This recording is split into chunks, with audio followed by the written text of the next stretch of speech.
soal memberi nanti. Nah, kalau nggak ada kasih, saudara, kita nggak akan ngerti. Saya hari ini akan ajak kita belajar dari satu referensi terbaik tentang cinta kasih yang ada di dunia. Bukan, saya ngomong di dunia, saudara. Betul-betul di dunia. Ini referensi terbaik tentang cinta kasih. Jadi kalau anak muda dalam Tuhan mau belajar tentang cinta kasih, ini referensi sudah terbaik, saudara. Anda tidak perlu lagi, atau ya oke lah, nggak apa-apa sih kalau Anda baca-baca. Tetapi itu tidak ada apa-apanya dibanding dengan yang akan kita belajar sebentar. Ya, Khalil Gibran sering ke Gramedia lihat Khalil Gibran punya puisi cinta ya. Memang romantis sekali, saudara. Malah ada penyanyi di Indonesia yang curi dia punya lirik, bikin lagu jadi terkenal, cuma nyuri dia punya lirik. Si Khalil Gibran, saudara. Tapi ini orang memang sebenarnya terinspirasi dari Tuhan Yesus. Soal imannya apa saya nggak tahu ya.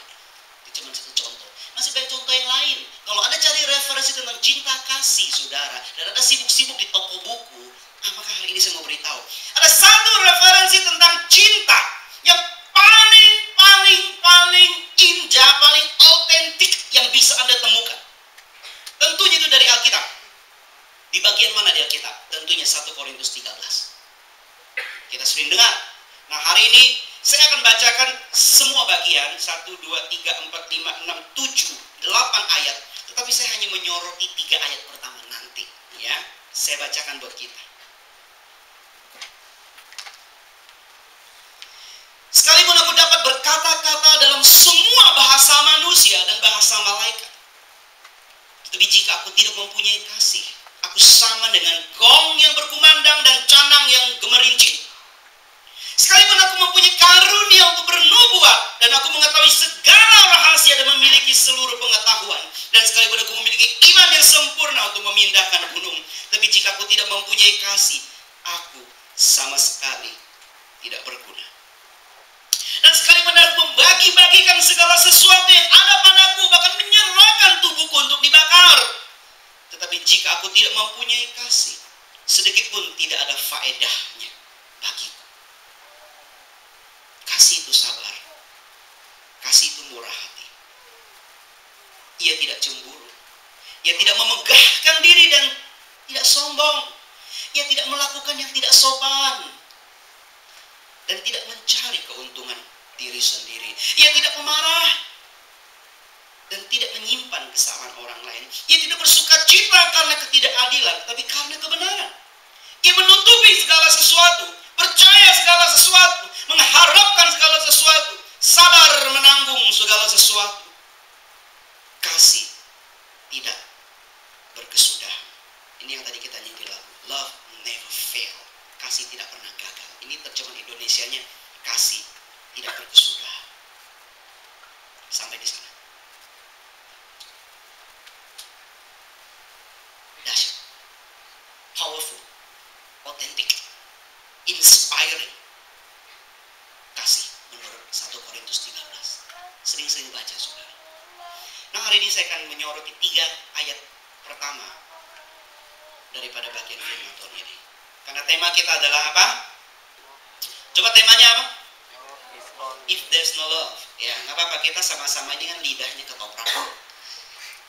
Jadi Inggrisnya nggak begitu bagus. Nggak apa-apa, berani-berani. Apa judul kita hari ini? If there is no love. Ya, jika tidak ada kasih. Ayat yang pertama berkata, sekalipun aku berkata dalam semua bahasa manusia, bahasa malaikat, tapi kalau nggak ada kasih, firman Tuhan katakan, saya seperti gong yang dipakai presiden meresmikan acara kira-kira. Saya kayak begitu. Ada apa gong ya? Makin besar dia punya ruang resonans, makin kosong dia, makin kencang. Kalau gong, ruang kosong, ruang hampanya kecil, resonansnya itu kurang kencang. Ya. Anda pernah lihat model bell? Bell yang modern itu kayak ya jingle bell punya bell lah ya, yang bentuknya begini. Nah itu bell udah agak modern. Tetapi kalau Anda lihat lagi belnya sapi atau cowbell itu bentuknya begini lagi. Tapi kalau bel China kuno itu bentuknya dia kayak elips, 2 sisi elips, itu kencang sebenarnya. Belakangan baru orang discover rupanya budaya Tiongkok punya musik tuh tinggi sekali, termasuk belnya itu sekarang banyak. Kalau Anda lihat TV lah, mungkin belum pergi ya, di antara Buddhis Tibetan mereka ada belnya itu sebenarnya rancangan itu luar biasa ya. Nah kembali lagi sudah, itu hanya intermezzo sedikit. Semakin besar dia punya ruang resonans, maka gong itu atau canang itu kalau dipukul makin kenceng saudara. Menarik ya, apa yang firman Tuhan, apa yang Paulus gunakan untuk mengungkapkan sesuatu yang kosong tapi kenceng bunyinya. Indonesia kita kenal istilah apa? Tong kosong, nyaring bunyinya. Bahasa Indonesia saudara. Saya kira penggambaran ini menarik karena kalau tidak ada kasih, katakan kasih. Kasihnya pakai ada gemanya juga, kasih. Kalau tidak ada kasih saudara, Anda dan saya boleh menjadi orang yang luar biasa cerdas. Karena dikatakan di firman Tuhan, bisa ngomong semua bahasa manusia. Hari ini kalau you bisa 5-6 bahasa udah stand out. Waduh, dia bisa 6 bahasa loh. Kayak Teochew, Hokkien udah 3 ya kan. Bahasa Indonesia, bahasa Jakarta udah 5. Nah hari ini kalau bisa, kamu bisa 5-6 bahasa, kayaknya udah wah stand out deh. Ya, nggak usah fasih menguasai 2-3 bahasa aja udah top. Firman Tuhan katakan, even kamu menguasai semua bahasa manusia, cerdas luar biasa. Atau semua bahasa malaikat, waduh, rohani enggak? Rohani betul. Mungkin bahasa malaikat, bahasa Alkitab, bahasa Yunani, ini kuasai saudara. Itu luar biasa cerdas, luar biasa rohani. Tapi firman Tuhan katakan, if there is no love, kalau tidak ada kasih, kita berisik. So yang pertama, saudara, kita akan jadi orang yang berisik kalau nggak ada kasih. Saya kalau tidak ada kasih jadi orang yang berisik. Saya pernah sometimes jadi orang yang berisik kalau saya lupa mengasihi. Saya ulangi, saya pernah masih ada kemungkinan jadi orang yang berisik kalau saya nggak ada kasih. Karena jika tidak ada kasih, kecerdasan kita nggak penting. Jika tidak ada kasih, rohaninya kita nggak penting. Coba katakan nggak penting. Karena itu akan berisik, saudara. Saya pernah mengalami, biar saya curhat. Karena hanya mimbar ini tempat saya curhat, saudara. Suatu kali di awal-awal saya ikut Tuhan, saya waktu ikut Tuhan bersemangat. Saya Kristen dari kecil, kakek nenek saya udah imannya Kristen, tapi saya belum lahir, baru personal. Saya belum ada personal encounter sama Tuhan. Baru kira-kira di umur 18 Tuhan jamah saya. Saya lagi di kamar sendiri, Tuhan jamah saya dengan hadiratnya. Sejak hari itu saya ikut Tuhan nggak setengah-setengah, nggak suka saya setengah-setengah begitu. Saya bersemangat saudara, saya menghadiri komsel, pertemuan doa, bahkan doa semalam suntuk. Saya nggak suka namanya, doa semalam suntuk, jadi suntuk sampai subuh saudara. Saya hampir mau minta ubah nama doa semalam segar, tapi memang udah terkenal dulu istilahnya doa semalam suntuk. Saya bersemangat, suatu kali saya menghadiri satu komsel. Ya di komsel itu ketua sel kami undanglah satu orang untuk menjadi pembicara. Ya masih anak muda sih, cuma di atas saya angkatannya dia. Bukan di dalam gereja kita, tapi dia datang sebagai pembicara tamu. Saudara, dalam khotbah-khotbah, dalam sharing-sharing, tiba-tiba di tengah-tengah khotbah dia bilang sama saya, Agus, saya ada pesan buat kamu. Di tengah komsel, saudara. Wah, ngeri banget, saya pikir. Di tengah komsel ada pesan surgawi. Saya pasang kuping besar-besar. Dia bacakan saya ayat di Ibrani. Dalam pergumulanmu lawan dosa, kamu belum berdarah-darah. Dia bilang begitu. Dia kutip ayat itu.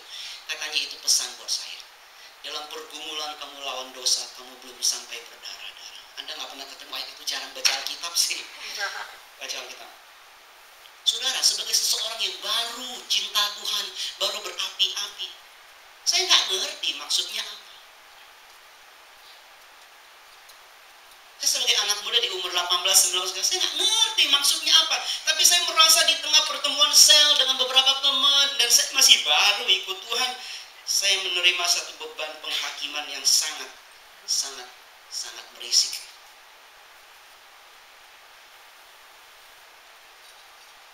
saya teringat contoh itu, saudara.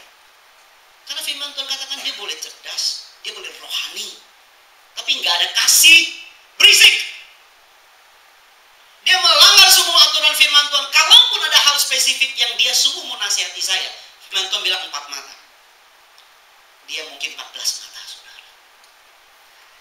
Kalaupun ada satu tindakan rohani dan pengetahuan ingin saya seorang anak muda akhirnya lebih cinta Tuhan, dia bisa sampai dengan cara yang lebih mengasihi. Bukan seperti itu. Tapi saya bersyukur dari pengalaman itu, saya akhirnya tahu apa yang dimaksudkan. Tanpa kasih, pengetahuan kita, kerohanian kita, itu bikin ribut aja.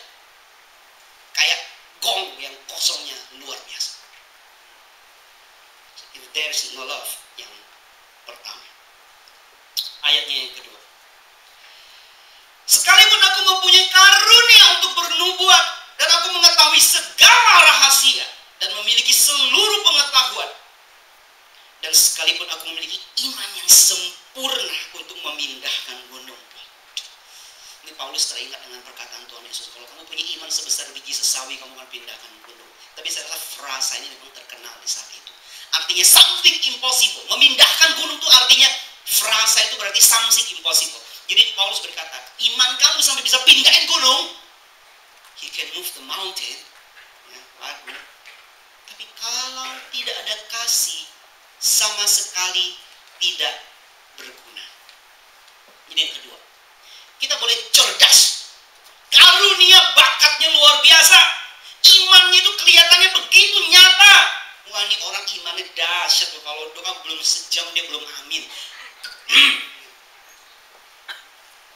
Nah, saudara pernah nggak sih doa lihat jam gitu sekali-kali? Boleh lo disiplin rohani lo. Jangan salah lo ya. Kita saya ngomong begini artinya, firman Tuhan katakan gini. Latihan badani itu terbatas. Ingat ya, latihan badan tahu ya, fitness itu terbatas. Berguna nggak? Berguna, sehat, penampilan lebih oke. Tapi terbatas kata firman Tuhan. Tapi latihan ibadah, nah itu banyak manfaat. Jadi perlu nggak sekali lagi doa lihat jam? Perlu. Biar Anda belajar rajin. Anak muda nih kalau doa baru 5 menit gelisah, kayak banyak semut badannya. Ya baru 5 menit. Sekali-kali doa pasang jam. Saya udah sejam belum merenung sama Tuhan. Nah, masa sejam, setengah jam dulu lah. Saya udah merenung sama Tuhan setengah jam belum ya? Renungin apa? Nasib. Saya udah renungin nasib saya. Bukan, renungin sikap hati. Renungin ada yang bengkok nggak? Renungin ada maksud-maksud bulus nggak? Itu maksudnya, biar firman basuh kita. Sekali-kali lihat jam sudah, nggak apa-apa. Ya, tapi saya lanjutkan. Imannya luar biasa nyata. Nggak 1 jam dia nggak amin, saudara. Tapi firman Tuhan kata, tanpa kasih, dia orang yang tidak berguna. Saya kalau dengar kata nggak berguna, saya benar-benar down, saudara. Anda bayangkan kalau seorang adik, kakaknya ngomong gini, kamu nggak berguna ya? Sudah, hati-hati jangan pakai kalimat itu. Itu sangat merendahkan. Jangan pernah. Ya, saya nggak ngomong orang tua ke anak dulu deh. Maklumi kalau orang tua kita pernah ngomong begitu, karena mereka backgroundnya mungkin, ya kita sadar nggak apa-apa. Mungkin mereka belum terlalu dewasa dalam Tuhan. Jangan simpan di hati ya. Ingat, jangan keras sama yang atas, sama diri sendiri lembek. Jadi sekarang saya ngomong ke diri sendiri. Jangan pernah pakai ini buat saudaramu. Biasa sih pakai buat adik. Mentang-mentang lebih kecil bisa kita tekan. Nggak berguna loh. Saudara jangan pakai kalimat itu, saudara. Itu sangat bikin orang down. Tetapi ayat kedua ini memang akan bikin kita down. Kalau kita nggak punya kasih, kita boleh cerdas kayak apa? Boleh beriman seperti apa? Firman Tuhan katakan apa? Tidak ada guna. Munculkan ayat itu. Jordan lagi minum, saudara. Sebelum munculkan ayat, keselak dikit kayaknya. Aku sama sekali tidak berguna. Saya ulangi agak lengkap. Tetapi jika aku tidak mempunyai kasih, aku sama sekali tidak berguna.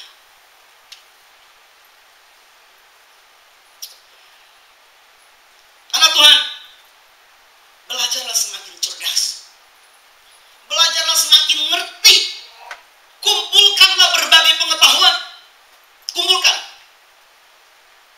Jangan pernah stop belajar. Contoh, Nandi punya status. Apa, Di?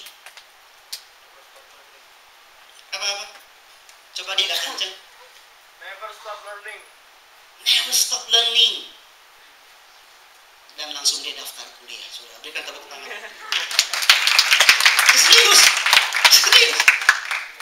Formulir baru ditandatangan kemarin. Jangan berhenti belajar, anak muda. Belajarlah secerdas mungkin. Masih muda, kapasitasnya masih mampu nih. Ini istilah prosesornya baru keluar dari pabrik.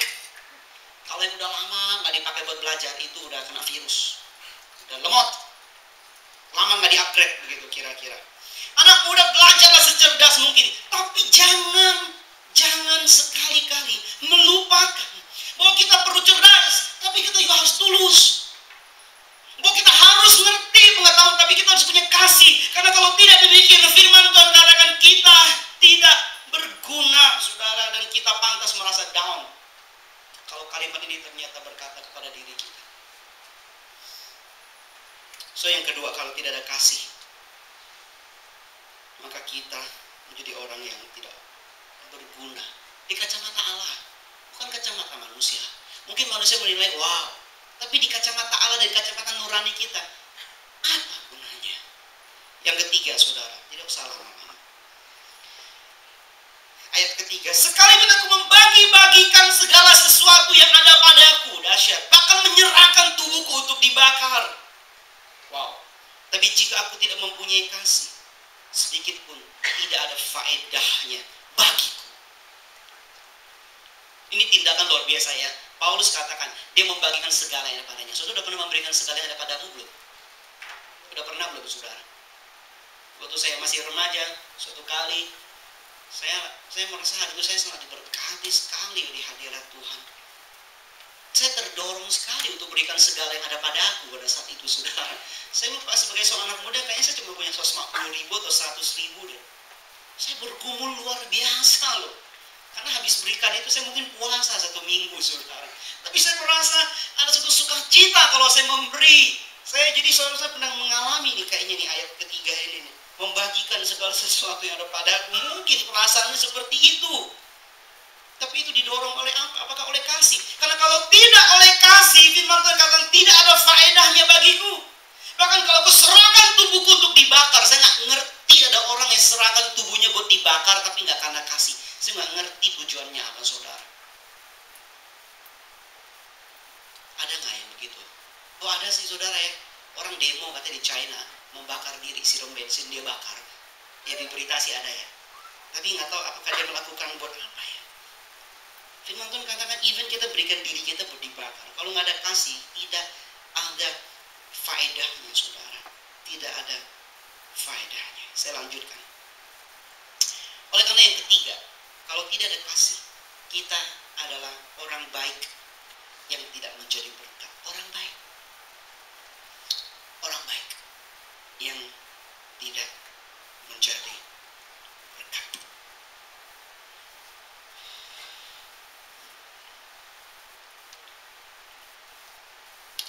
Saya pernah menemukan orang-orang yang melakukan kebaikan, tanda kutip, karena tujuan tertentu. Saya pernah sering menemukan orang yang melakukan satu tindakan-tindakan pengorbanan, tetapi dengan maksud tertentu. Nah, saya kira itulah yang firman Tuhan katakan.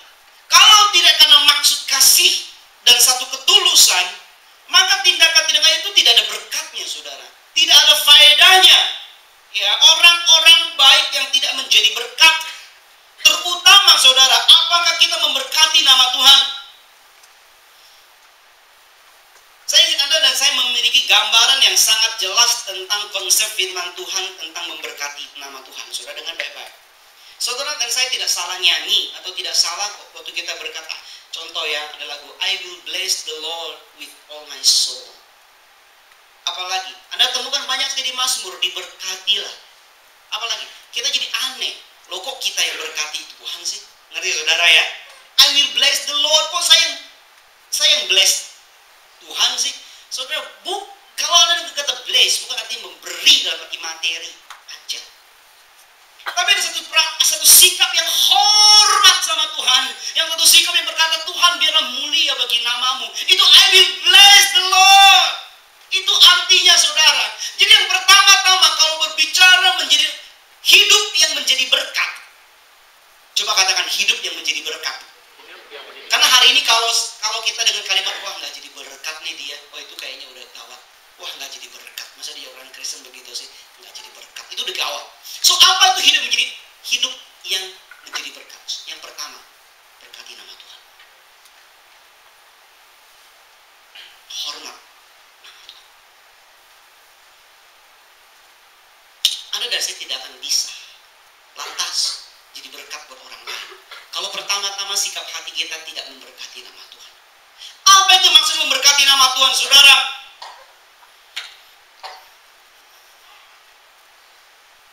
Kita ini manusia ya, seringkali kita, artinya saya yang berbicara juga, kalau nama kita yang dikutak-atik, kita marah. Kalau nama kita yang dijelek-jelekan, kita marah. Tapi kalau nama Tuhan ya sudah biasa-biasa saja. Kalau orang tidak hormat sama kita, kita tersinggung. Wah, nggak hormati saya, nggak ngerti dia yang mana tua mana muda. Wah, nanti cungkiang kalau orang kayak gitu, nggak ngerti dia, nggak ada hormat. Kita tersinggung. Tapi kalau ketika kita kurang hormat sama Tuhan, kok kita nggak merasa apa-apa? Nah itu contoh saudara. Memberkati nama Tuhan berbicara tentang satu sikap hati yang begitu mengutamakan Tuhan. Bahkan termasuk tidak sekali-kali berani untuk melakukan yang baik, bahkan berkorban, tetapi dengan tidak ada tujuan kasih, saudara. Saya katakan itu tidak memberkati nama Tuhan. Itu tidak memberkati nama Tuhan.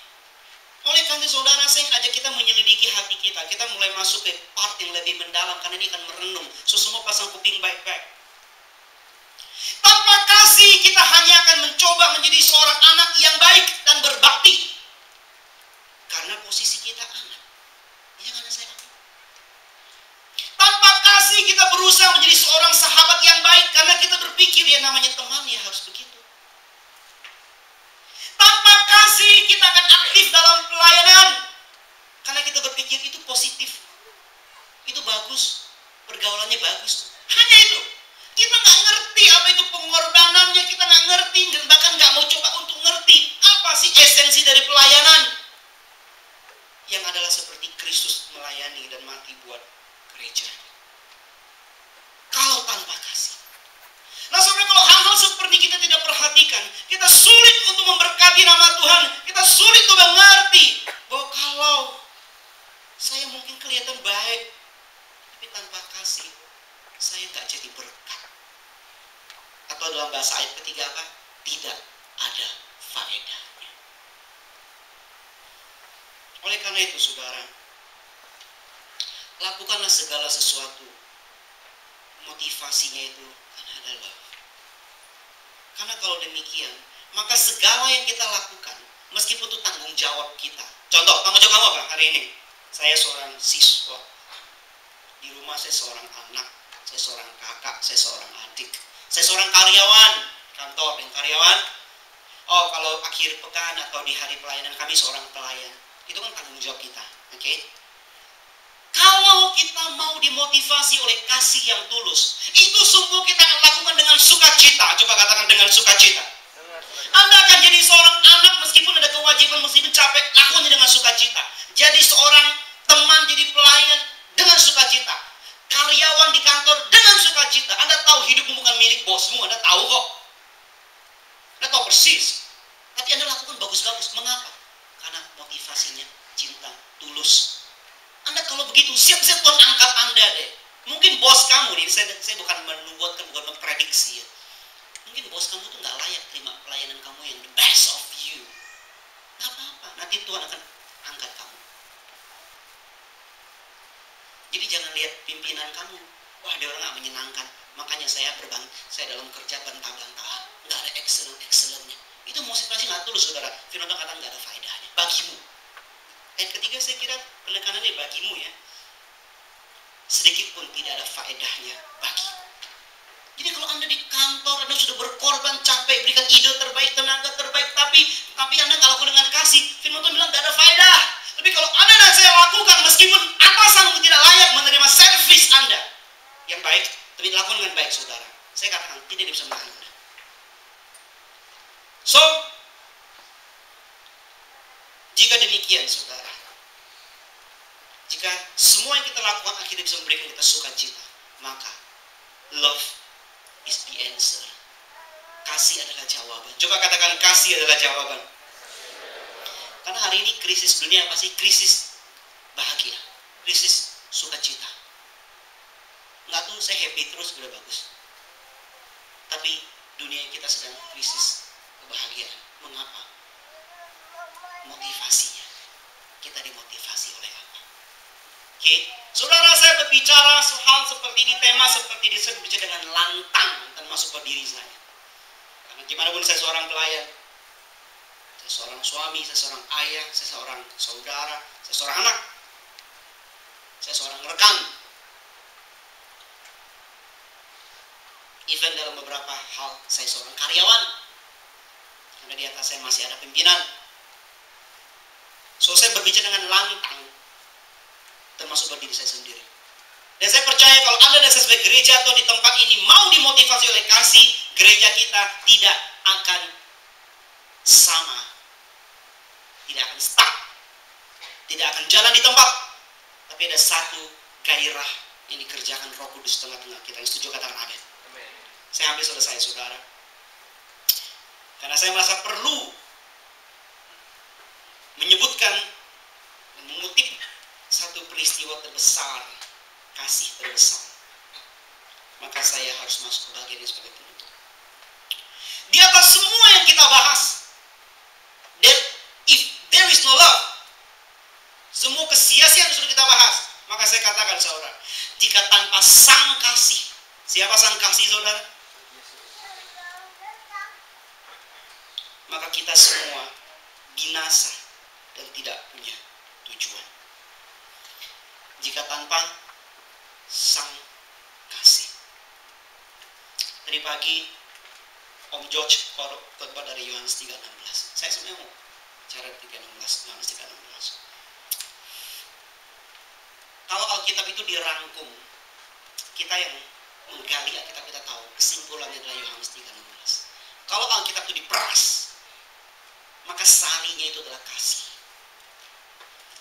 Dan ayat permata kilaunya adalah Yohanes 3:16.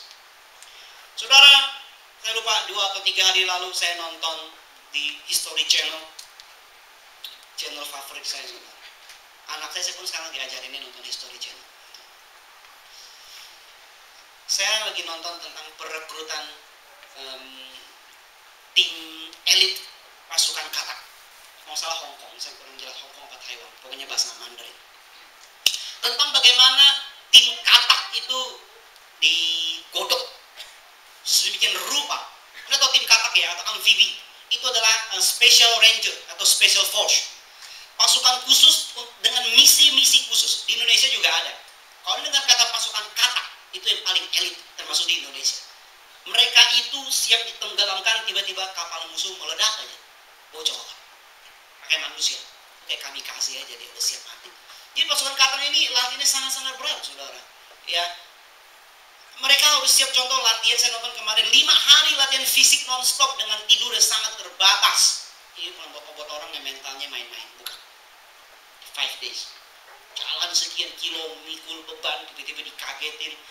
Terus tim katak itu makannya harus apa adanya. Kalau mereka dilempar ke hutan, mereka harus hidup di hutan. Mereka dilempar ke pulau terpencil, mereka harus hidup di pulau terpencil. Oleh karena salah satu pelatihannya, saudara, mereka makan makanan busuk. Yang di Indonesia, mereka benar-benar makan segala makanan yang dicampur. Masuk hari kedua, ketiga itu udah busuk. Tapi dia harus bertahan hidup makan pakai itu. Itu tim katak. Jadi ini sebenarnya tim yang elit, udah gak mikirin dirinya. Nah saudara, waktu saya nonton di itu, yang saya sebut di History Channel, di hari terakhir mereka itu diuji. Mereka sebut jalan ke surga, saudara. Karena habis itu lulus. Ada batu terjal yang sebesar kepalan tangan. Batu terjal, saudara ya, bukan batu kali, halus batu kali. Ini batunya kayak terjal, kayak sponge. Ditebar sekian belas meter.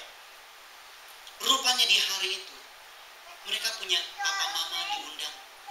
tunangan, istri diundang buat menyaksikan hari terakhir di mana mereka harus melewati itu batu terjal. Kalau komandannya bilang merangkak, mereka merangkak sampai hancur-hancur, luka-luka. Komandan bilang gulung, cuma pakai celana dalam, mereka harus gulung, roll belakang, roll depan. Ada yang setelah sampai belasan meter, stop tengah-tengah, siram air garam. Anda bayangkan sebuah luka itu. Ditanya sakit nggak? Dia jawab tidak.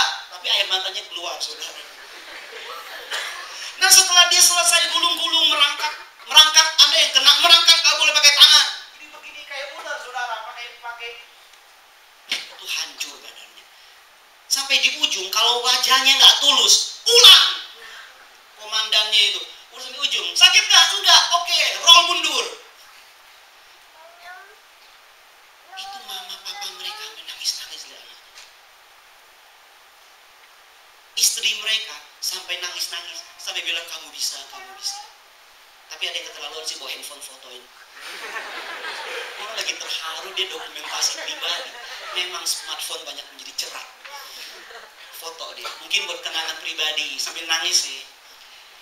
Apalagi dia punya calon komandan, udah dipilih satu orang, dianggap paling berdikasi, ini calon komandan nanti. Itu paling berat, saudara. Udah maju mundur, udah maju. Sakit nggak? Enggak. Oke, tumbangin, jatuhin diri lagi ke batu. Aduh. Saya waktu nonton, saudara, itu bukan anak saya, tetangga juga bukan, saudara, di TV. Tapi saya terharu.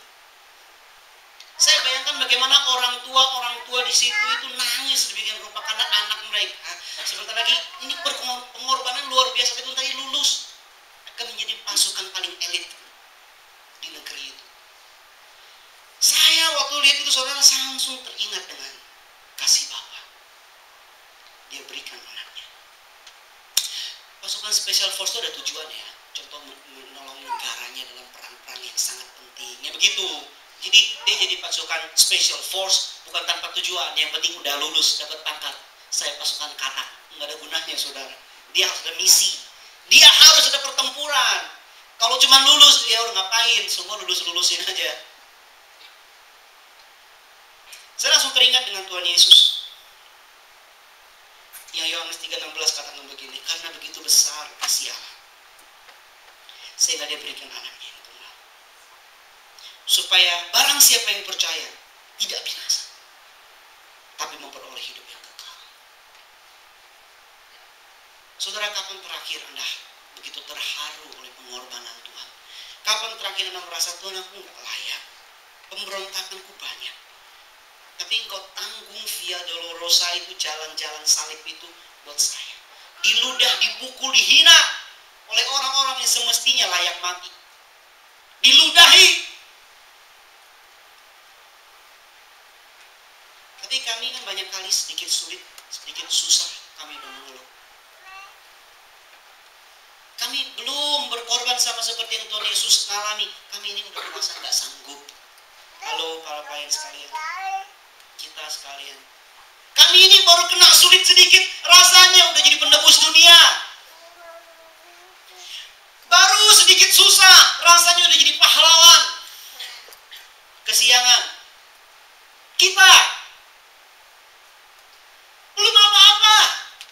Yang bisa kita lakukan, yang bisa kita korbankan, saudara, jangan lupa kasih Tuhan. Jangan lupa cinta kasih Tuhan. Jangan lupa apa yang dia korbankan buat kita. Sama seperti saya pernah kutip, saya kutip sekali lagi. Waktu si Jim Caviezel memerankan Tuhan Yesus di Passion of Christ, dia marah-marah karena dia harus di make up 6-7 jam supaya penuh dengan luka. Dan make upnya itu nggak boleh pakai baju, harus sudah sesuai dia punya itu kan, semua harus di make up, badannya, lukanya. Di musim dingin, dia lihat orang lain sambil ngopi, canda-canda. Makeup artisnya, tim peralatan sambil ngopi, makan donat mungkin. Sampai dia kesel. Nggak usah. Suatu kali dia pikul salib. Dia udah nggak sanggup angkat. Karena menurut Mel Gibson, dia punya sutradara, itu salib mendekati. Baru mendekati berat sesungguhnya. Dia nggak sanggup. Akhirnya salibnya diubah. Dalamnya mungkin dibikin kopong. Dia lebih ringan. Itu pun dia merasa begitu berat. Sampai dia suatu kali berkata, masa bodoh lah, udah gak mau lagi, berat banget. Di situ hatinya bertobat. Rupanya itu film pertama-tama si pemerannya dulu. Dia mengeluh, memerankannya aja begitu berat. Jangan lupa akan kasih Tuhan Yesus. Jangan lupa, saudara. Jangan lupa. Jadi kalau hari ini Anda dalam keluarga, dalam pekerjaan, dalam pelayanan, Anda merasa banyak berkorban, jangan cepat-cepat merasa Anda sudah jadi pahlawan. Itu namanya savior syndrome mungkin. Sindrom pahlawan, ingin menjadi jagoan. Kita belum apa-apa, saudara. Kita belum apa-apa. Ingat kasih Tuhan begitu besar buat kita. Ingat kasih Bapa yang sudah begitu besar buat kita, diberikan anaknya yang tunggal. Saudara, saya suka mikir dalam hal-hal yang begini. Bisa lihat contoh Max Lucado, penulis, dia juga suka mikir, saudara. Ya. Karena di dalam konteks Allah Bapa dan Allah Anak pada saat itu, kita suka berpikir begini. Ya, dalam konteks Allah Bapa, Allah Anak, ya, Allah kita satu, saudara, nggak banyak-banyak. Kita suka konteks begini. Wah, Tuhan Yesus sebagai Allah Anak menderita ya. Bapa di surga tunggu hasilnya aja. Contoh. Ini pikiran kita. Seolah-olah ada satu perbedaan antara Allahnya perjanjian lama dengan Tuhan Yesus. Kita salah. Yohanes 3:16 mengatakannya dengan betul. Karena begitu besar kasih Allah, dia berikan anaknya. Karena kasih, dia berikan anaknya. Dengan rela, dengan mau. Saudara, saya hanya bayangkan, saudara. Saya hanya bayangkan. Kalau betul penggambarannya adalah seorang ayah dan seorang anak. Dengar baik-baik. Dengar baik-baik ya. Kalau betul-betul penggambarannya seorang ayah dan seorang anak. Dan anak itu menderita, diludah, dipukul, disalib. Sang Bapa nengok dari atas. Siapa yang lebih berat? Sebagai orang yang sudah jadi ayah, saya katakan si ayah lebih berat.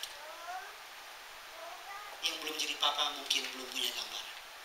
Ketika kita lihat anak kita harus menanggung sesuatu, kita mau tolong aja dilarang. Itu lebih berat, lebih baik kita sendiri yang jalan. Jadi saudara jangan salah. Itulah kasih Bapa.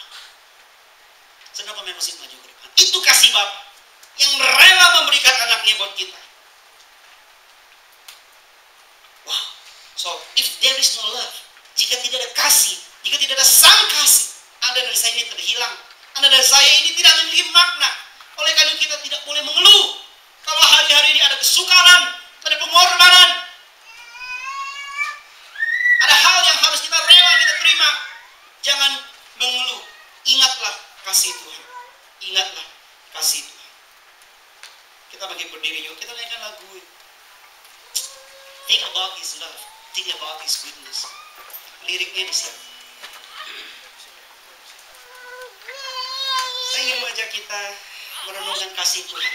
So, lagu ini tepat buat kita di akhir khotbah. Think about His love. Turunkan sedikit.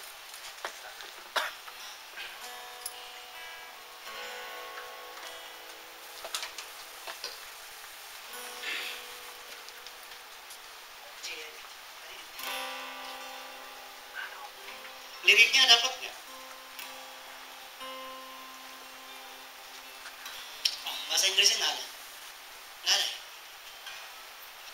Coba cari sambil cari. Haleluya. Tuhan, kami sudah dengar sebagai kecil dari firman. Kami sadar bahwa kami jauh dari mengasihi. Karena terlebih sering kami begitu selfish. Karena terlebih sering kami begitu merasa diri sudah berkorban. Kami merasa kami dirugikan.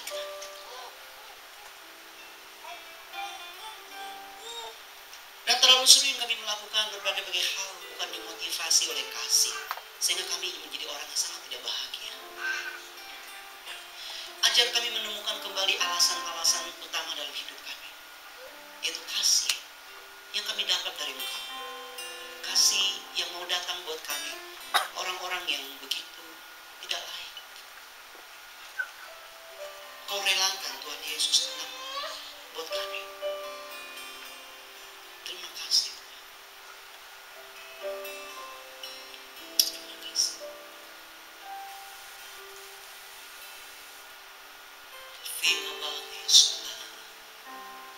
Think about His goodness. Think about His grace that brought us through. For as high as the heavens above, so great is the measure of our Father's love. Great is the measure. Great is the measure of our Father's love. Think about His love. Think about His love. We think about His goodness. Think about His grace that draw us through. For as high as the heavens above, so great is the measure of our Father's love. Come and sing.